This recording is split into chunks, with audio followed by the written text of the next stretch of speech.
আমি আলোচনা করবো, আর আমাদের ভাইয়েরা এভাবে মরতেই থাকবেন। আমরা ইমানের কথা বলবো, কিন্তু ইমানের থাকা যাক আমরা কখনোই পূরণ করব না।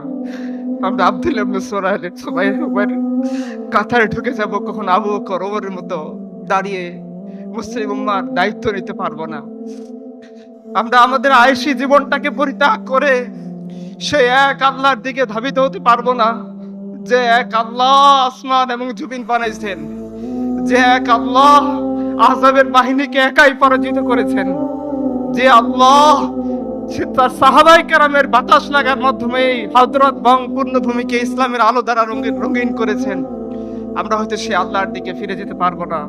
আমার খুব মনে পড়তেছে, একজন কবি খুব আক্ষেপ করে বলেছিলেন, দিল পে হাত রাখ সত সত দাস হ্যাঁ মুসলমান কা মতলব क्या इश्क़ नबी नहीं सीने बिच पतरास ईमान का मतलब क्या उसे हिंदुस्तानी ठीका से इतने जंग का मतलब क्या जिसपे पाक दिन का इज्जत नहीं उस हजरत बंग का मतलब क्या।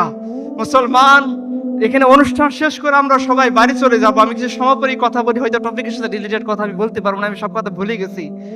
কারণ আমার পূর্ববর্তী সম্মানিত বক্তার প্রত্যেকটা কথা আমার দিলের ভিতরে লাগতেছিল, আমার মনে হচ্ছিল আমি হচ্ছি সেই লাস্ট মুনাফিক, যে হয়তো যখন এই কাফেলা এখান থেকে রওনা হবে, আমি তখন আমার ওয়াইফের মহব্বতে আমার বিছানা আঁকড়ে ধরে থাকবো। আমি সেই লাস্ট মুনাফিক, যখন আমার ছোট্ট 7 বছরের বোন তার ছোট্ট ভাইয়ের লাশ ব্যাগে করে হসপিটালে নিয়ে আসবে, এই দৃশ্য আমি মোবাইলে দেখবো, আর আমি আমার স্ত্রীর সুখের জন্য বাইনার বাজার করার জন্য বাজারে চলে যাব। আমি সেই লাস্ট মুনাফিক, যে তার সন্তানের তাকাজা পূরণ করার জন্য দিনের তাকাজাকে পিছনে ফেলে দিব।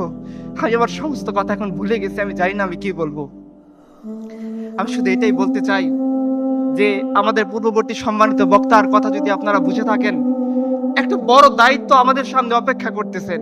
আমরা জানি আমরা এই দায়িত্ব পালন করতে অক্ষম, কিন্তু আমাদের মাবুদ সক্ষম। তো আমরা জানি এই দায়িত্ব আমরা পালন করতে পারবো না, কিন্তু আমাদের রব আমাকে সেই শক্তি দিবেন। তো আল্লাহ, তুমি আমাদেরকে সেই শক্তি দান করো। আল্লাহ, তুমি আমাদেরকে মাটি কামছে তোমার দিনকে আঁকড়ে ধরে থাকার তৌফিক দান করো। আল্লাহ, তোমার দিনের উপর আমাদের মৃত্যু দান করো। আল্লাহ, মসজিদে আকসাকে তুমি তো মুক্ত করেই দিবা, আমার মধ্যে একটা খুঁতটাকে ওই কাফেলায় তুমি শরীক করে দিও। আল্লাহ,